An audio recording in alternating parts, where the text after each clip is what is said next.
Hola, ¿cómo están? Espero que estén bien. El tema de hoy es el cuento en el siglo XIX. Es decir, hacemos un salto temporal, dejamos de lado el cuento tradicional con sus características y avanzamos hasta el siglo XIX. No es que en el medio no haya pasado nada, sino que en el siglo XIX el cuento adquiere unas características muy particulares y una expansión que ahora vamos a ver a qué se debe esa expansión y ese desarrollo que a lo mejor en siglos anteriores no se había producido. En primer lugar, entonces, tenemos una serie de características que hacen que el cuento en el siglo XIX ya esté absolutamente alejado de lo que es el cuento tradicional o el cuento popular, ¿no? Una de esas características es que se pierde el anonimato, es decir, se conocen a los autores. Progresivamente se va perdiendo ese anonimato que era propio del cuento tradicional. Los autores se hacen conocidos, publican sus cuentos, sus obras y obviamente que siempre hay un deseo de leer a los mejores autores, ¿no? En segundo lugar, también el cuento adquiere una mayor autonomía en cuanto a que se desprende de todas las fuentes tradicionales. Es decir, indaga en nuevos, no sé si, sí, indaga en nuevos temas, pero también en nuevas formas de tratar esos temas, ¿se entiende? Entonces, se deja de lado entonces todo eso que hacía depender a una creación de las fuentes tradicionales y se transformaban en nuevos cuentos a partir de esas fuentes tradicionales. Es decir, que entonces el cuento adquiere una mayor autonomía, se independiza de esos antiguos cuentos tradicionales, que una y otra vez se reescribían, ¿no? Con distintas variantes. En tercer lugar, se abandona la finalidad didáctica o moralizante, que era propia también del cuento tradicional. Recuerdan la moraleja, ¿no? Esa búsqueda de la enseñanza, de dejar una cantidad de valores morales y religiosos a la sociedad.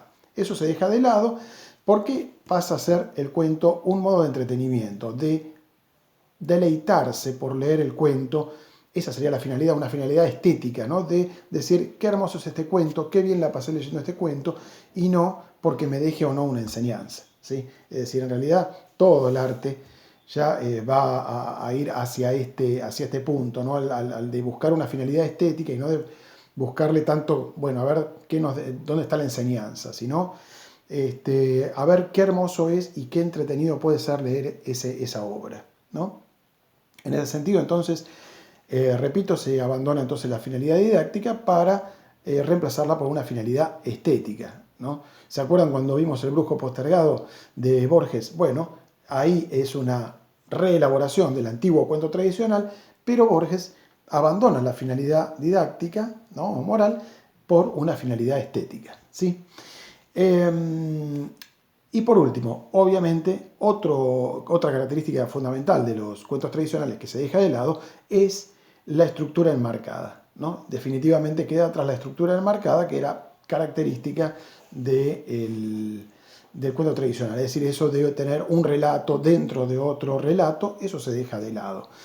Bueno, algunos factores que incidieron en esto, ¿no? Y que incidieron en esta explosión del cuento en el siglo XIX. El primero, uno que quizás no tiene nada que ver con la literatura en sí, pero que paradójicamente va a tener una consecuencia literaria, y es el desarrollo del ferrocarril, ¿no? Es invento y desarrollo de y extensión de las vías férreas, que es propio del siglo XIX. Ustedes dirán, ¿qué tiene que ver esto con la literatura? Bueno, lo que sucede es que, especialmente estamos pensando en ciudades europeas, por ejemplo, en Londres, en las grandes ciudades europeas, ¿no? Londres, París, en donde había un servicio, donde hay todavía, ¿no? Al día de hoy, un servicio metropolitano de trenes, o inclusive lo que nosotros también llamamos subtes, ¿no? Es decir, el metro, es decir, trenes de corta distancia, ¿no? Donde la gente va de su lugar de residencia al trabajo diariamente, como ocurre acá en Buenos Aires, que todos los días la gente va a trabajar a Capital, ¿no? Desde el suburbano, y tienen 15, 20, 25 minutos de viaje. Bueno, ese es el tiempo justo para leerse, por ejemplo, un cuento, ¿no? Por eso es que el cuento también se ve un poco favorecido por este uso de viajes en tren, que son 15, 20 minutos que uno los tiene mirando el paisaje en algún caso, pero también uno lo puede invertir leyendo un buen relato, ¿no? De modo que este es uno de los factores absolutamente extraliterarios, ¿no?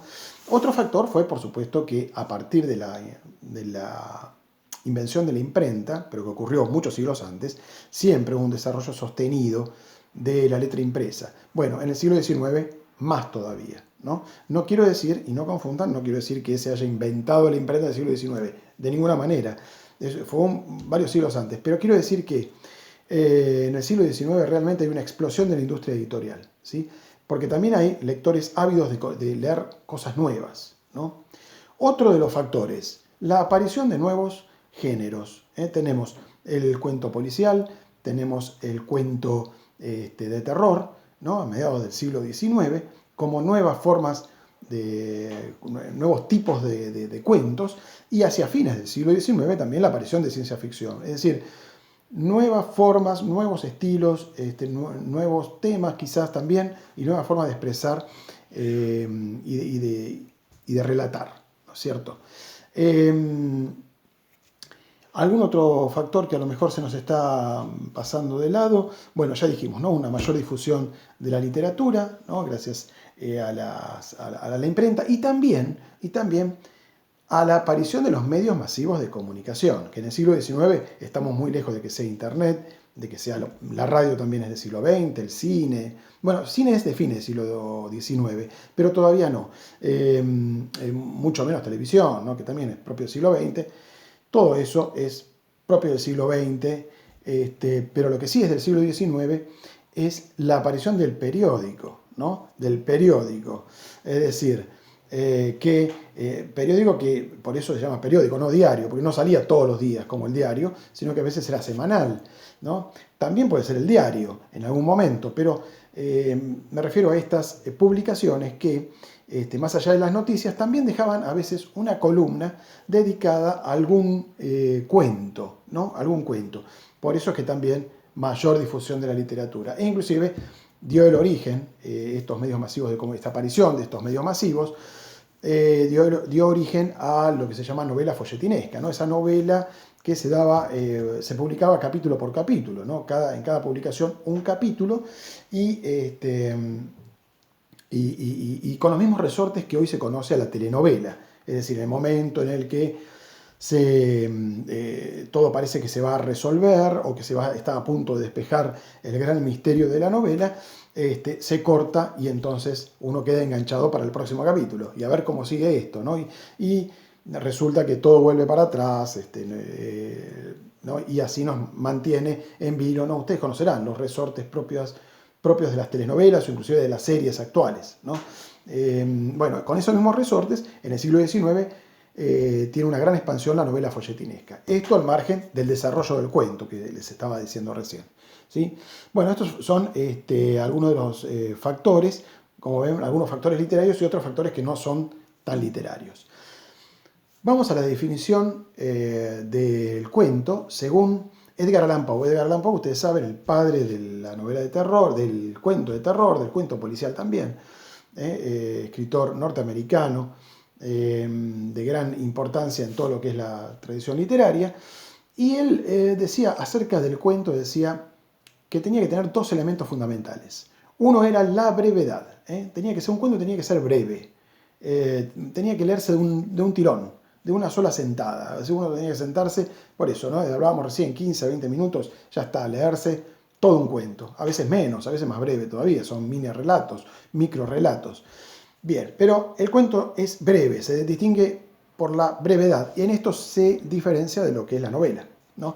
Y la otra característica que tiene que tener un cuento, según Edgar Allan Poe, es la unidad de efecto. La unidad de efecto, es decir, toda la trama, todas las palabras tienen que estar al servicio de un efecto final que tiene que producir ese cuento en el lector. Casi siempre es un efecto sorpresa, ¿no? Que está en el final, pero todo tiene que estar al servicio de ese efecto final. Tiene que ser siempre como un leitmotiv, ¿no? Una motivación que haga que que haga que la trama avance hasta el final buscando ese efecto en el lector, que suele ser sorpresivo, repito, ¿no?